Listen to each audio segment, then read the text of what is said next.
विषय में भोलेनाथ के चरणों में मां पार्वती जी अध्यासीन है।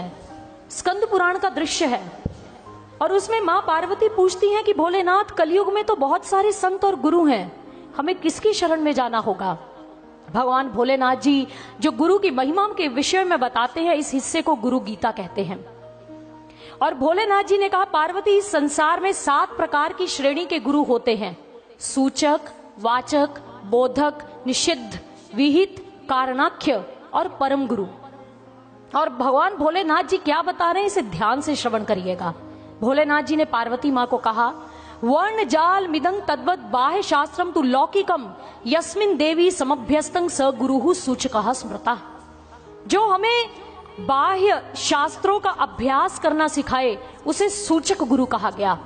वर्णाश्रमोचितांग विद्यांग धर्माधर्म विधायनिम प्रवक्तारंग गुरुंग विद्धि वाचक सित्वती पार्वती। हे पार्वती, जो वर्ण और आश्रम को सिद्ध करने वाली, धर्म अधर्म का विधान करने वाली, इन शास्त्रों का प्रवचन करता है, ऐसी विद्या का प्रवचन करता है, उसे वाचक गुरु कहा गया। पंचाक्षर आदि बोधा नाम, पंचाक्षर आदि मंत्र नाम उपदेष्टा तु पार्वती स गुरुर बोधको भूयाद उभ्योर्यम उत्तमाः।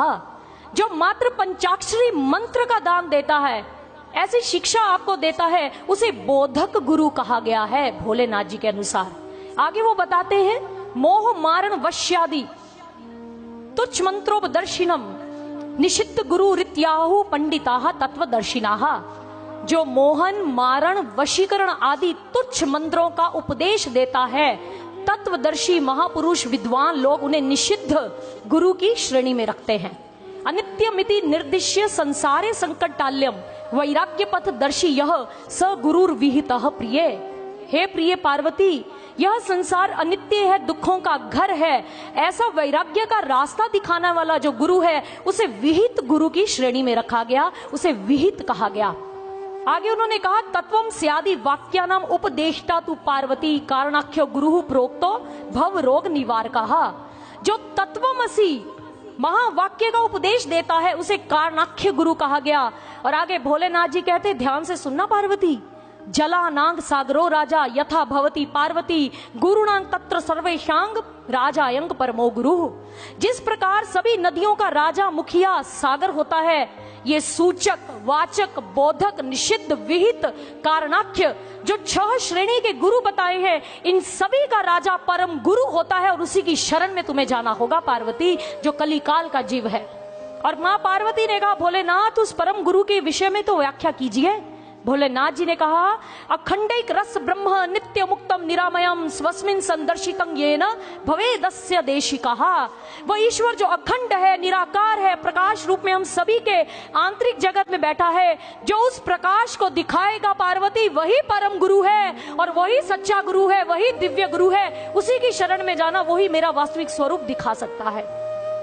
ये भोलेनाथ जी कह रहे हैं, हम नहीं कह रहे। जो भी बात कर रहे शास्त्र सम्मत कही जा रही है, आप जाकर उसे अध्ययन कीजिए, पढ़ लीजिए, जो भगवान भोलेनाथ ने कहा।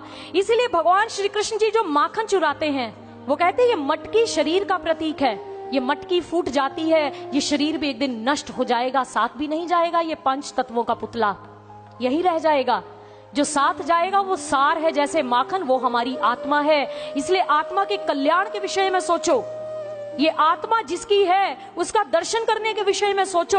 और भगवत प्रेमियों, ये कथा में आपको संदेश मिल रहा है, ईश्वर का दर्शन होता है, दिव्य दृष्टि खुलती है, एक सद्गुरु ऐसा ज्ञान देता है, वो परम गुरु आपको ऐसे ब्रह्म ज्ञान की दीक्षा से सराबोर करता है।